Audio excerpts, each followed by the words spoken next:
Hello, it's Annette here, and you are all welcome. In this video, I explain what real love is. If you think about it, we watch films, we watch shows, and we read books, all based on love stories. In these stories, we hear people constantly declare, "I love you," to each other. But do they really love each other? Let me start here by asking you this question. Have you ever stopped and asked yourself, what is love? Not what we've been told love is, not what we've seen in films, not what people say it is, but what love actually is. Because the truth is, I think many people don't actually know. And it's not their fault. If you had a difficult childhood, you may have learned certain patterns of relationships very early in life. And as a result, you can find yourself drawn back into these similar patterns without fully understanding why. This is something called repetition compulsion.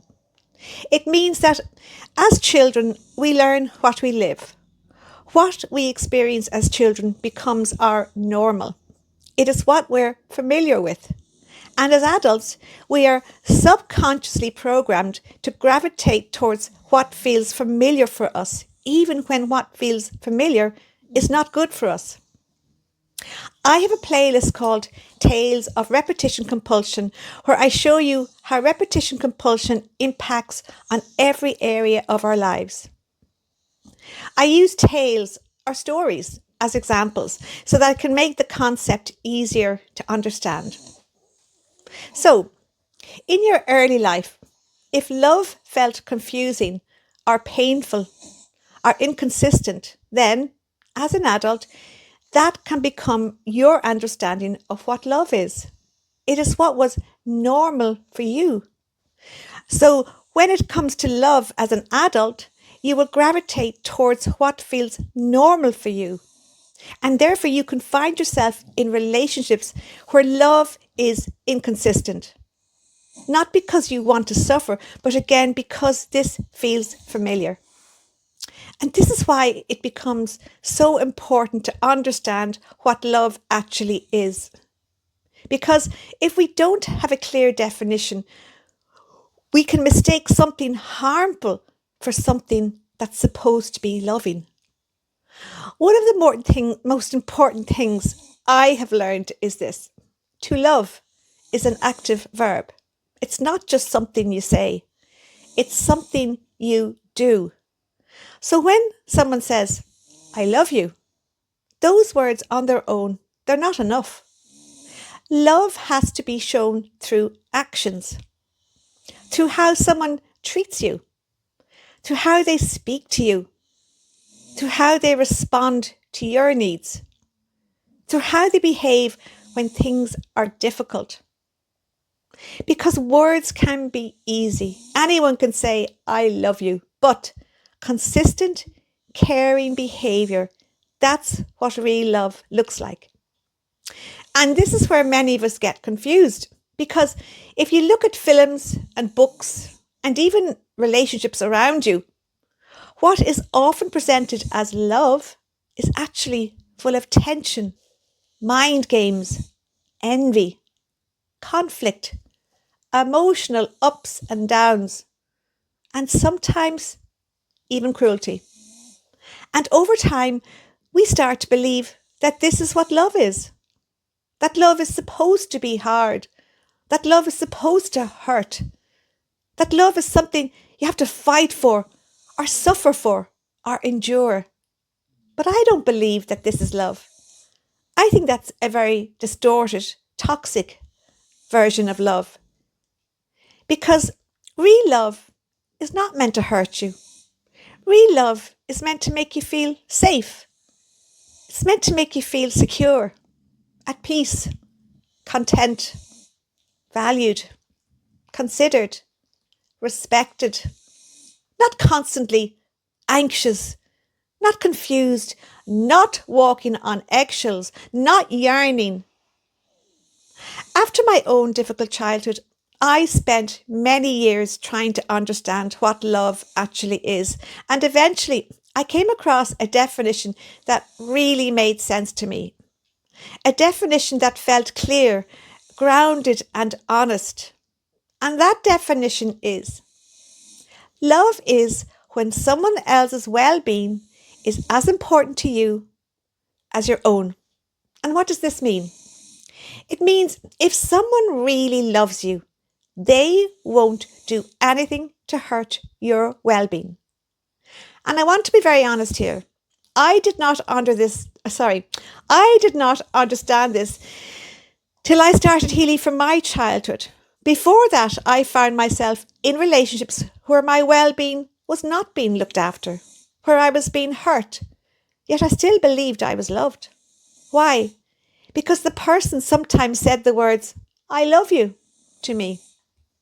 So it was only when I found this definition of love during my healing that things began to become clearer.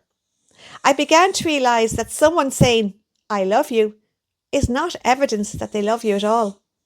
Because if their actions are hurting you, then they are not protecting your well-being. And that gave me something I have never had before: a way to understand my relationships, a way to assess them, a way to ask myself, is this person actually caring about my well-being? Or am I accepting this relationship only because they say, "I love you," now and then? So this definition became a guide for me. I learned that words were not enough. I needed to see actions. I needed to see care. I needed to see that my well-being mattered in how I was being treated.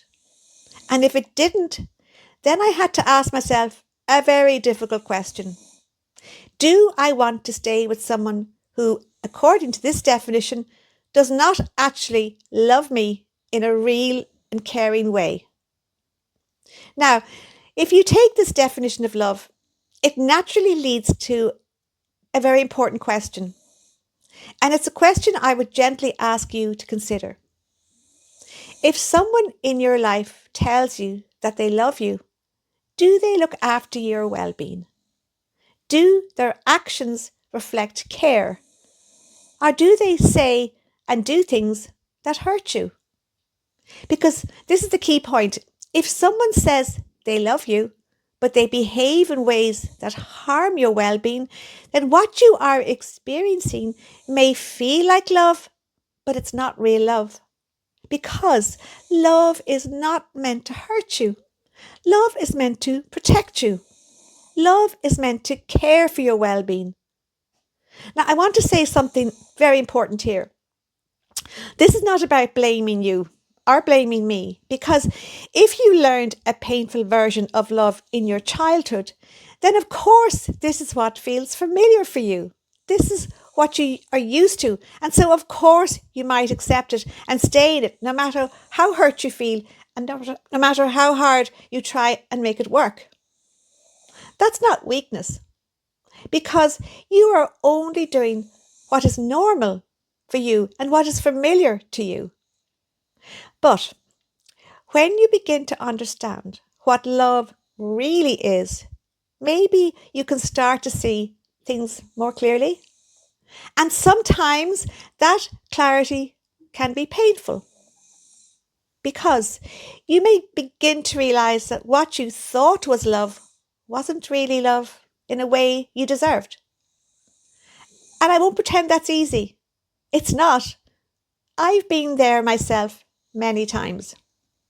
But it is important, because you cannot move towards the real love that you deserve until you can recognize what it actually looks like. So if you take one thing from this video, let it be this: love is not just words. Love is how someone treats you. Love is how safe you feel with them. Love is whether your well-being matters to them.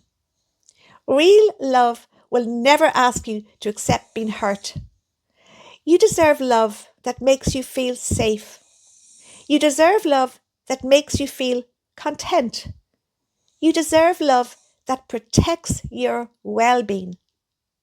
And even if you've never experienced this kind of love before, now you know that this is the kind of love you truly deserve. Thank you for being here, and I hope this helps.